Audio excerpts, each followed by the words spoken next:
Boa noite, meu amigo da TV Rio Branco. Hoje, quarta-feira, dia 4 de março de 2015.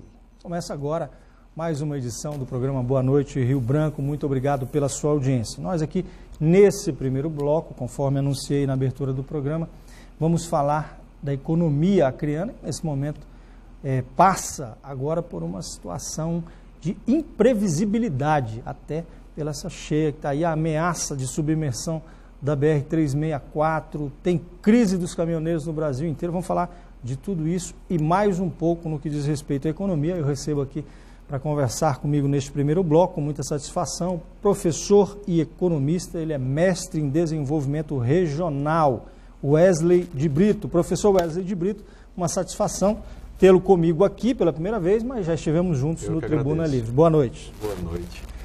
Professor, começar por essa questão da cheia. Nós estamos vivendo aí um momento, segundo a informação, inclusive daqui do jornal Rio Branco, se não me engano, mais de 90 mil pessoas, já não, essa informação foi do AC 24 horas hoje, estariam já atingidas de alguma forma pela cheia só em Rio Branco. No estado todo esse número é muito maior, os municípios mais afetados, Brasileia, ali praticamente uma cidade dizimada novamente pela enchente. Como é que fica a economia neste momento, levando-se em consideração, sobretudo, professor, essa ameaça que eu me referi na BR-364 e essa crise aí, os caminhoneiros, bloqueios nas estradas federais dos caminhoneiros que acabam impedindo que nos cheguem aqui os mantimentos. Até quando nós suportaremos isso? Olha, primeiramente, nós temos que levar em consideração a base da pirâmide econômica, né, digamos assim, que é o produtor, né? Então, já temos notícias aí de lavouras perdidas. Normalmente essas lavouras elas são concebidas por meio de empréstimos, né? Então, já pegamos a base que são o pequeno produtor, que faz as suas lavouras próximos dos rios, né? No caso, o nosso rio Acre. Logo, o comércio ele fica desabastecido de certos produtos, infelizmente. E principalmente, da última vez que eu vi dos relatórios da Defesa Civil, haviam 70 mil pessoas, entre elas aí mais ou menos umas 2 mil crianças, que aí a gente exclui essa parte econômica das crianças. Então nós temos mais ou menos aí 68 mil, da última vez que eu ouvi, pessoas que estão deixando de comprar. Estão deixando de comprar, né? Porque não tem recurso? Porque elas, principalmente, elas estão num momento de fragilidade. Certo. Elas estão em abrigos e sem um transporte, normalmente, e sem a capacidade de poder ir nesses locais. Entendi. Há supermercados já que já estão fechados, né? Principalmente aqueles próximos ali do terminal, que é aquele mercado ali local, que essas pessoas elas procuram esses mercados locais, o produto local, e não está aberto, né? E olha só, já pegamos 3 instâncias. Então, nesse momento, eu digo para você, Arquibaldo, que é impossível tentar mensurar agora. Infelizmente, o rio ele tem que, espero realmente que ele entre em sua vazante e depois de algum tempo é possível tentar mensurar. Por exemplo, em Santa Catarina, a FEComércio ela fez um levantamento de mais ou menos aí 15 dias, 20 dias dos impactos. Eles têm bastante enchente por lá também, deslizamento. E a ordem da última crise deles baixou, chegou mais ao ponto de 10 milhões de reais de prejuízos materiais e de venda. Sendo obrigados, aí lembramos do nosso quarto ponto, demissões.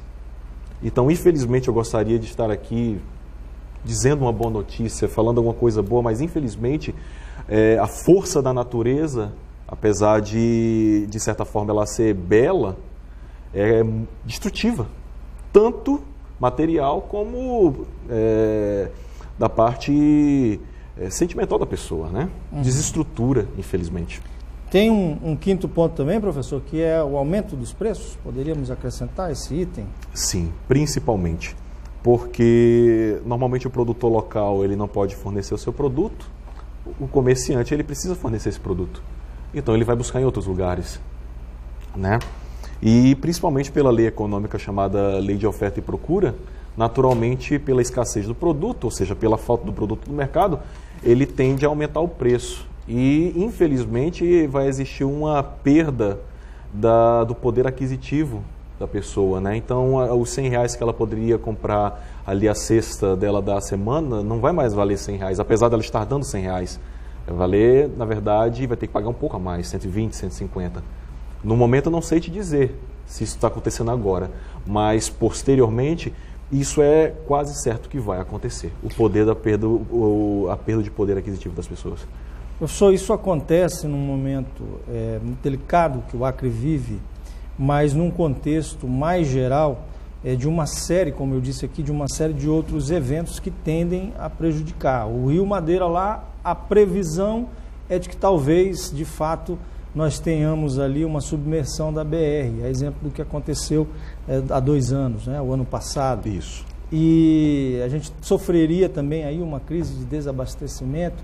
Os empresários prometiam fazer aí um estoque justamente para contornar uma possível situação como essa, mas pelo que nós conversamos aqui, o senhor já me disse, esses estoques estão sendo já usados neste momento, em função também da crise dos caminhoneiros, da greve dos caminhoneiros. Isso, eu na verdade estava ouvindo no carro, na rádio, o nosso presidente da CISA, ele comentando, né, que o impacto não foi maior, porque os empresários eles estão utilizando esses estoques, né? Só que eles também não estavam prevendo a cheia do rio e a greve dos caminhoneiros. Então, por isso que na sala de aula eu falo que, na verdade, o empresário ele é um grande desbravador, ele é muito corajoso. Então, o que ele pensava que estaria acontecendo alguma coisa, agora eles têm que lidar com 3 coisas diferentes. E tentar driblar isso. Por enquanto, está dando certo. Mas, dentro de 1 mês, 2 meses, sinceramente, eu não consigo ver um horizonte, né? A não ser que tudo melhore. Por enquanto, pelo que nós estamos observando,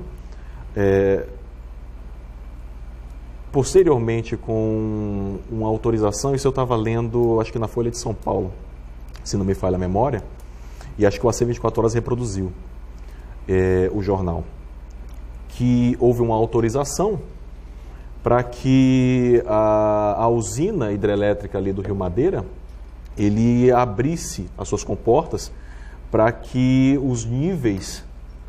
o nível do Rio Madeira ele diminuísse, ao ponto, ele aumentou a capacidade produtiva de energia para que o rio baixasse aí na faixa dos seus 1,60 m, 1,65 m, né? Pelo menos foi o que foi prometido, fazendo com que essa possível, pelo menos iminente, fechamento da BR-364 em curto prazo não aconteça. Certo. A não ser que exista que a gente chama de um outlier, um fora da linha, que foi o que aconteceu agora com o nosso Rio Acre, que o Rio Madeira encha demais e realmente vamos, infelizmente, passar por isso de novo.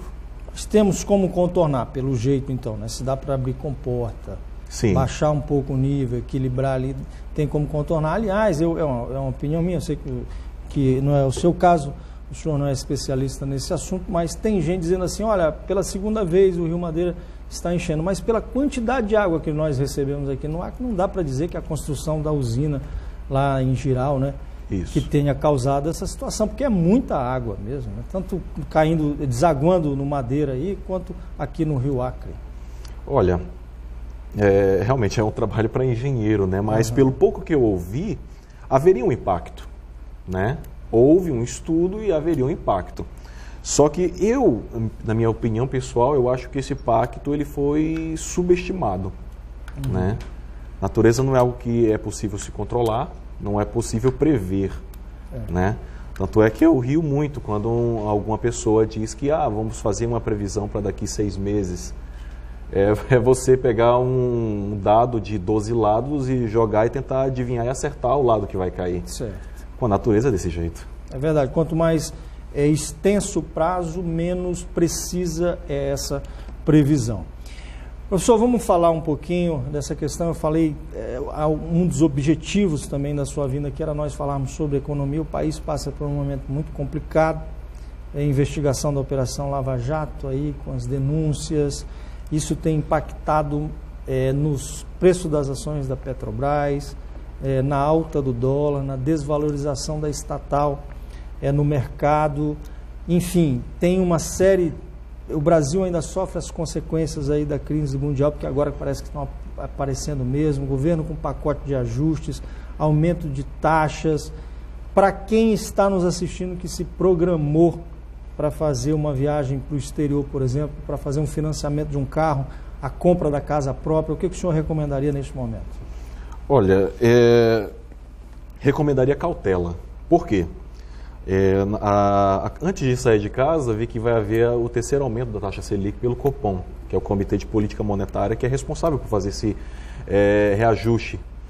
E justamente toda vez que nós ouvimos esse aumento da taxa Selic, a taxa Selic é a base de juros que serve como um parâmetro para todos os outros juros que existem no país.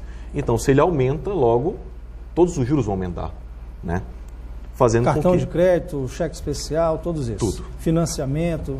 E apesar de estar havendo aí, eu não diria, as pessoas estão me perguntando, mas Wesley, é uma crise imobiliária no Brasil? Meus alunos me perguntaram, eu falei, olha, não.